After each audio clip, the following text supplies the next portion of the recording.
Hi friend, welcome to GST info Tamil. இன்னைக்கு என்ன பார்க்க போறோம்னாக்கா ரிஜிஸ்ட்ரேஷன் ரிலேட்டட் இன்ஃபர்மேஷன் மட்டும் தான் பார்க்க போறோம். ஃபர்ஸ்ட் ரெஜிஸ்ட்ரேஷன்ல என்ன டைப் இருக்கு, யாரெல்லாம் ரெஜிஸ்டர் பண்ணணும், ஃபர்ஸ்ட் யாரெல்லாம் கம்பல்சரியா ஜிஎஸ்டில ரெஜிஸ்டர் பண்ணணும், அப்படி ரெஜிஸ்டர் பண்ணா எத்தனை நாள்ல அவங்களுக்கு ரெஜிஸ்ட்ரேஷன் சர்டிபிகேட் கிடைச்சிரும், ரிட்டர்ன் ஒழுங்கா ஃபைல் பண்ணாம ரெஜிஸ்ட்ரேஷன் கேன்சல் ஆயிடுச்சுன்னா அதை எத்தனை நாள்ல நம்ம திரும்ப ரெவகேஷன் அப்ளிகேஷன் ஃபைல் பண்ணி திரும்ப நம்ம சர்டிபிகேட்டை ரெக்கவரி எடுத்துக்கலாம். ஒரு பேன் நம்பர்ல நிறைய ஜிஎஸ்டி ரெஜிஸ்டர் பண்ணலாமா, ஃபர்ஸ்ட் ஜிஎஸ்டி நம்பரோட ஸ்ட்ரக்சர் என்ன, இது மாதிரியான டவுட் எல்லாம் இந்த வீடியோல கிளியர் பண்ண போறேன். ஸ்கிப் பண்ணாம வீடியோ பாருங்க, அப்பதான் புரியும்.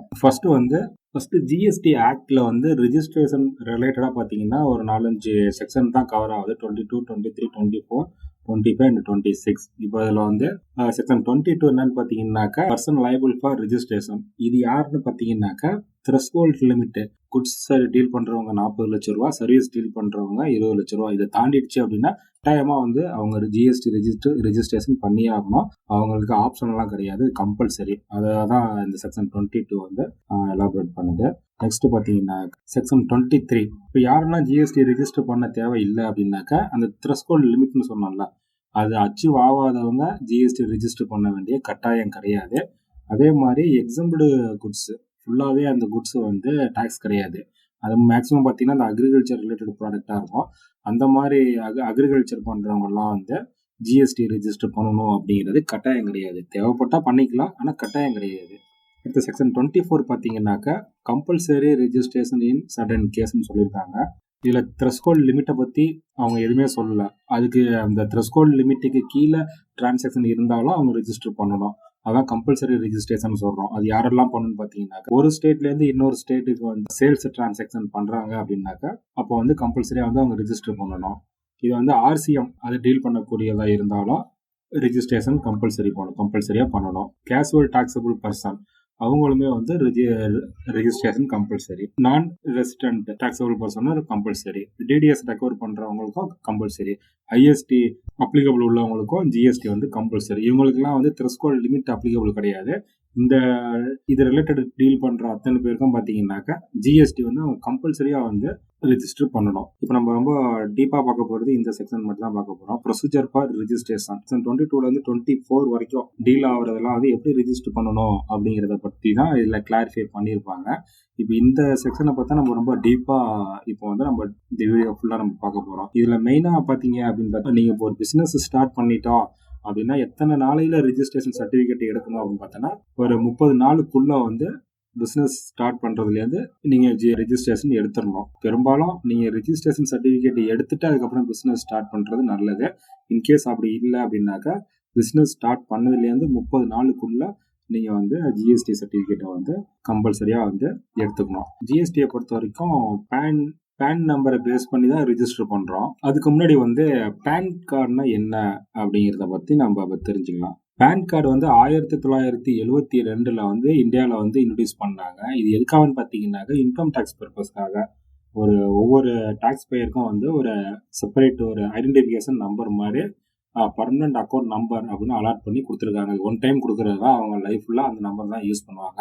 இது எல்லாருக்கும் இந்த டாக்ஸபிள் பர்சன் எல்லாரும் individual, HEF, company, partnership firm இந்த மாதிரி வரக்கூடிய எல்லாருக்குமே அந்த பேன் நம்பர் அப்படிங்கிறது ஒரு ஐடென்டிட்டி செப்பரேட்டா கொடுத்துருவாங்க. இது 1972ல இம்ப்ளிமெண்ட் பண்ணாங்க இன்கம் டேக்ஸ் ஆக்ட்ல. அப்போ அது கம்பல்சரியா இல்ல. பட் 1977க்கு அப்புறம் டாக்ஸ் பேமெண்ட் பண்ற ஒவ்வொருத்தவங்களுக்கும் பேன் கம்பல்சரி அப்படின்னு அதை மாத்திட்டாங்க. இன்னைக்கு பாத்தீங்கன்னா பேன் இல்லாம எதுவுமே பண்ண முடியாதுங்கிற மாதிரி ஆயிடுச்சு. இப்போ மகளிர் சுய உதவிக்குள்ள நீங்க லோன் வாங்கினாலும் பேன் கார்டு வேணும். நீங்க பேங்க்ல போயிட்டு நீங்க டிரான்சாக்சன் மோர் தென் 50,000 டீல் பண்றதா இருந்தாலும் பேன் நம்பர் வேணும். ஒரு டெபிட் கார்டு, கிரெடிட் கார்டு வாங்குறோம் அப்படின்னாலும் பேன் நம்பர் மஸ்ட். லோன் வாங்குறதா இருந்தாலும் PAN number must. So PAN number இல்லாம பினான்சியல் டிரான்சாக்சனை இன்னைக்கு நம்ம பண்ண முடியாது அப்படிங்கிற மாதிரி கொண்டு வந்துட்டாங்க. ஸோ இந்த கவர்மெண்ட்டை பொறுத்த வரையும் ஒரு கண்ட்ரோல் அவங்களுக்கு பேன் கார்டு தான், பேன் நம்பர். அந்த PAN number income tax department கண்ட்ரோல்ல மானிட்டர் பண்றாங்க. இப்ப ஜிஎஸ்டிக்கும் இதுக்கும் என்ன லிங்க் அப்படின்னு பாத்தீங்கன்னாக்க ஒன் நேஷன் ஒன் டாக்ஸ் அப்படின்னு நம்ம சொல்றோம். அதனால ஏற்கனவே டாக்ஸ் பேமெண்ட் பண்றவங்களாம் ஒரு கண்ட்ரோல் இருக்கு, அதுலயே லிங்க் பண்ணிட்டாங்க. இதை லிங்க் பண்ணதுனால இப்ப டிபார்ட்மெண்ட்டுக்கு ஈஸியா போயிருது. இன்கம் டேக்ஸ் வந்து டைரக்ட் டேக்ஸு, ஜிஎஸ்டி வந்து இன்டைரக்ட் டேக்ஸ். ரெண்டும் செப்பரேட் டிபார்ட்மெண்ட்டாக செயல்படுது. ஒரு மினிஸ்ட்ரிக்கு கீழே தான் இருக்கு. அப்படிங்கிறதுனால வந்து பேனையே வந்து மெர்ஜ் பண்ணிட்டாங்க. இந்த ஜிஎஸ்டி நம்பரோட ஸ்ட்ரக்சர் எப்படி இருக்கு அப்படிங்கிறத நான் ஃபர்ஸ்ட் நம்ம தெரிஞ்சுக்கலாம். இதெல்லாம் நான் ஏன் உங்களுக்கு சொல்றேன்னாக்கா, ஒரு பேசிக் தெரிஞ்சதுக்கு அப்புறம் நீங்க சப்ஜெக்ட் குள்ள போனீங்க அப்படின்னாக்கா உங்களுக்கு ஒரு கிளாரிட்டி இருக்கும். பேசிக் தெரியாம நம்ம சப்ஜெக்ட் சொன்னோம் அப்படின்னாக்கா உங்களுக்கு வந்து அந்த அளவுக்கு வந்து ரீச் ஆகாது. இப்போ வந்து ஜிஎஸ்டி நம்பர் வந்து ஒரு 15 டிஜிட் கொண்டது தான் வந்து ஜிஎஸ்டி நம்பர்னு நம்ம சொல்றோம். இந்த ஃபர்ஸ்ட் 2 டிஜிட் பார்த்தீங்கன்னா ஸ்டேட் கோடு. ஒவ்வொரு ஸ்டேட்டுக்கும் வந்து 01லேருந்து ஒவ்வொரு ஸ்டேட்டுக்கும் வந்து டிபார்ட்மெண்ட் வந்து கோடு அலாட் பண்ணியிருப்பாங்க. இப்போ 33 அப்படின்னு பார்த்தீங்கன்னா தமிழ்நாடு. அதே மாதிரி கேரளாவுக்கு ஒரு நம்பரு, ஆந்திராவுக்கு ஒரு நம்பர்னு ஃபர்ஸ்ட் 2 டிஜிட் வந்து அந்த ஸ்டேட் நேம் குறிக்கிறது தான் ஃபர்ஸ்ட் 2 டிஜிட். அடுத்து வரக்கூடிய 10 நம்பர் பார்த்தீங்கன்னாக்கா பேன் கார்டு நம்பரு. அடுத்தது வர்றது பார்த்தீங்கன்னாக்கா ஒரு ஸ்டேட்ல இந்த பேனுக்கு எகென்ஸ்டா வந்து எத்தனை ஜிஎஸ்டி அலாட் ஆயிருக்குங்கிறத குறிக்கிறது. இசட்ங்கிறது வந்து டிஃபால்ட்டா எல்லாருக்குமே வந்து கவர்மெண்ட்டே அலாட் பண்றது. லாஸ்ட் டிஜிட் வந்து செக் சம் டிஜிட். இது வந்து ரன்னிங் டிபார்ட்மெண்ட் சிஸ்டம் அலாட் பண்றாங்க. இதுதான் வந்து இது எல்லாத்தையும் சேர்ந்த நம்பர் தான் வந்து ஜிஎஸ்டிஎன் அப்படின்னு சொல்றோம். ஜிஎஸ்டி நம்பர் அப்படின்னு நம்ம சொல்றோம். ஸோ அல்டிமேட்டா பாத்தீங்கன்னா இது வந்து பேன் கார்டை பேஸ் பண்ணி தான் அவங்க அலாட் பண்றாங்க. இப்போ ஒரு ஸ்டேட்ல ஒரு பேன் கார்டு ஒருத்தருக்கு இருக்கு. அவர் நிறைய ரிஜிஸ்ட்ரேஷன் எடுத்துக்கலாமா? ஆக்ட்ல வந்து அதுக்கு வந்து பர்மிட் பண்றாங்க, வித் கண்டிஷனோட பர்மிட் பண்றாங்க. மல்டிபிள் பிசினஸ் வெர்டிக்கல் அப்படின்னு ஒரு வேர்டு யூஸ் பண்றாங்க. இப்போ ஒரு பிசினஸ் ஒருத்தர் பண்ணிட்டு இருக்காரு, அவருக்கு ஒரு பேன் கார்டு இருக்கு, ஜிஎஸ்டி நம்பர் வாங்கிட்டாரு. அதே பர்சன் வந்து இன்னொரு பிசினஸ் பண்றாரு, பட் அது யூனிட்டே செப்பரேட்டா பண்றதுனால அதுக்கு நான் செப்பரேட்டா ஜிஎஸ் நம்பர் எடுத்துக்கலாமா அப்படின்னு கொஸ்டினுக்கான ஆன்சர் தான் வந்து இது. மல்டிபிள் பிசினஸ் வெர்டிக்கல் இருந்தா எடுத்துக்கலாம். அதாவது ஃபர்ஸ்ட் பண்ற பிசினஸ்க்கும் இந்த பிசினஸ்க்கும் லிங்க் எதுவும் இருக்கக்கூடாது. இது செப்பரேட்டாவே வேற ஒரு டீல் பண்ணக்கூடிய பிசினஸா இருக்கணும். இதே சேம் பிரான்ச்சஸ் தான் நம்ம வச்சிருக்கோம் அப்படின்னு பாத்தீங்கன்னாக்கா, ஏற்கனவே எடுத்த சர்டிபிகேட்லயே வந்து அடிஷனல் பிளேஸ் ஆஃப் பிசினஸ்ங்கிற ஆப்ஷன்ல போயிட்டு இந்த அட்ரஸ் வந்து நம்ம ஆட் பண்ணிக்கலாம். இதுல எத்தனை பிரான்ச் அட்ரஸ் வேணாலும் ஃபர்ஸ்ட் சர்டிபிகேட்ல ஆட் பண்ணிக்கலாம். ஆனா ஜிஎஸ் நம்பர் ஒன்று தான் இருக்கும். ஒரே பிசினஸா இருக்கு, ஆபீஸ் நிறைய இருக்குன்னா அந்த கேட்டகரி.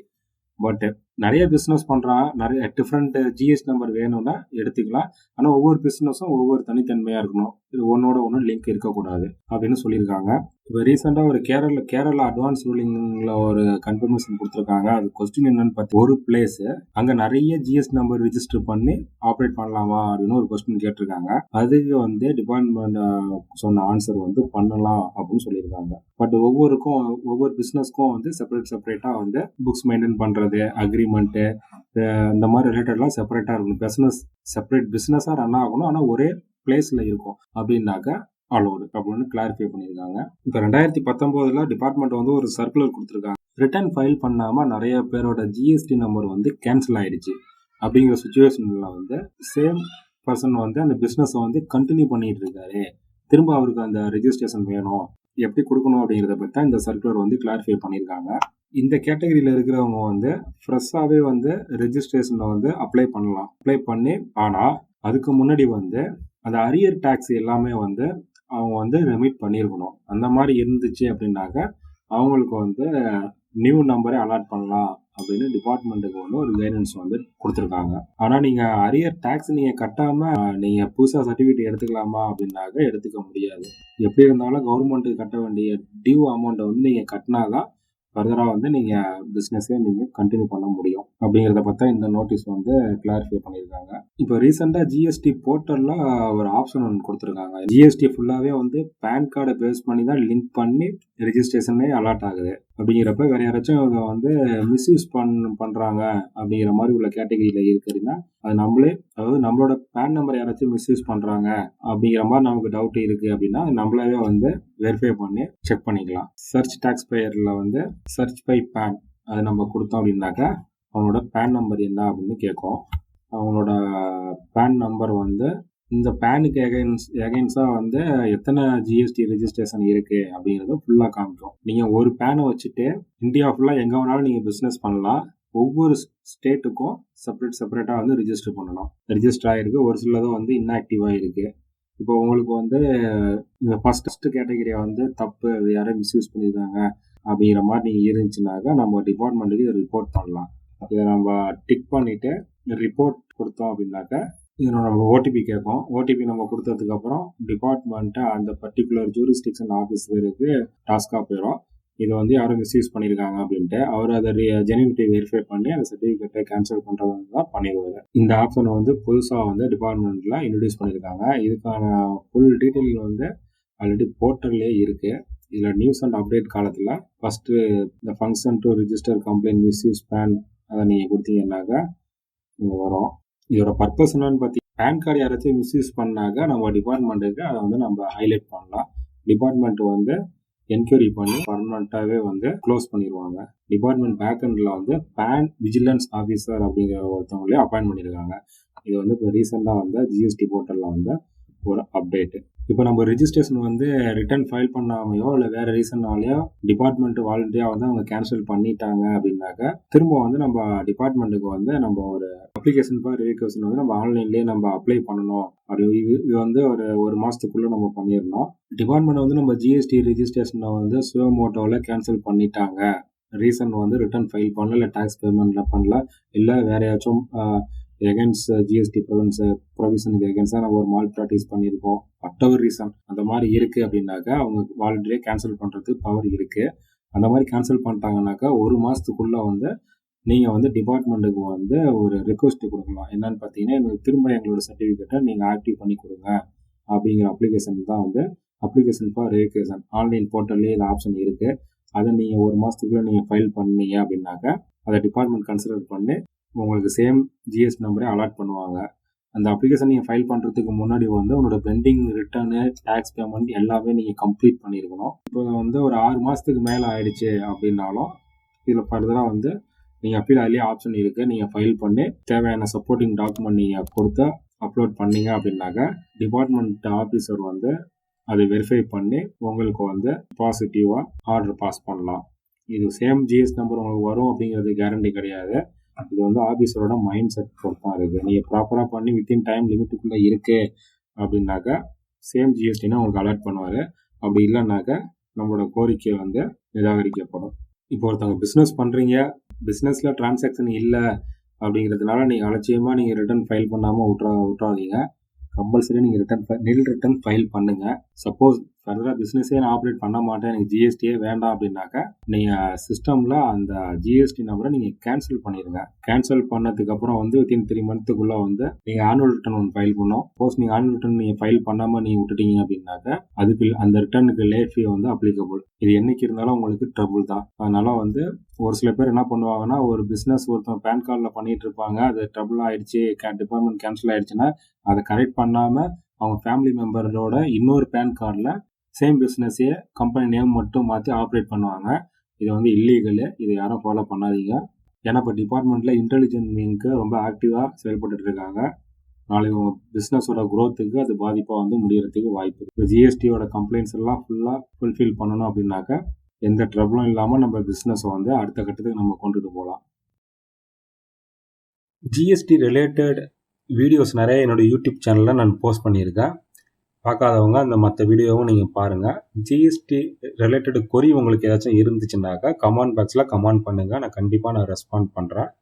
இது மாதிரி GST related recent changes notification எல்லாமே வந்து இமீடியட்டாக வந்து நான் உடனே அப்டேட் பண்ணிகிட்ருக்கேன். அதை நீங்கள் கண்டினியூஸாக நீங்கள் வாட்ச் பண்ணுங்கள். அதே மாதிரி என்னோடய வாட்ஸ்அப் குரூப்லேயும் நீங்கள் ஃப்ரீயாக ஜாயின் பண்ணிக்கலாம். லிங்க் வந்து நான் டிஸ்கிரிப்ஷனில் கொடுத்துருக்கேன். அதில் போய்ட்டு நீங்கள் ஜாயின் பண்ணிட்டீங்கன்னாக்கா உங்களுக்கு இமீடியட்டாக அப்டேட் கிடைக்கும். இந்த சேனலை யாராச்சும் நீங்கள் சப்ஸ்கிரைப் பண்ணாமல் இருந்தீங்கன்னாக்கா என்னோடய சேனலை வந்து சப்ஸ்கிரைப் பண்ணிக்கோங்க. மறக்காமல் பெல் ஐக்கானையும் கிளிக் பண்ணிக்கோங்க. அப்போ தான் நான் போடுற எஃபர்ட் வந்து உங்களுக்கு இமீடியட்டாக வந்து ரீச் ஆகும். தேங்க்யூ.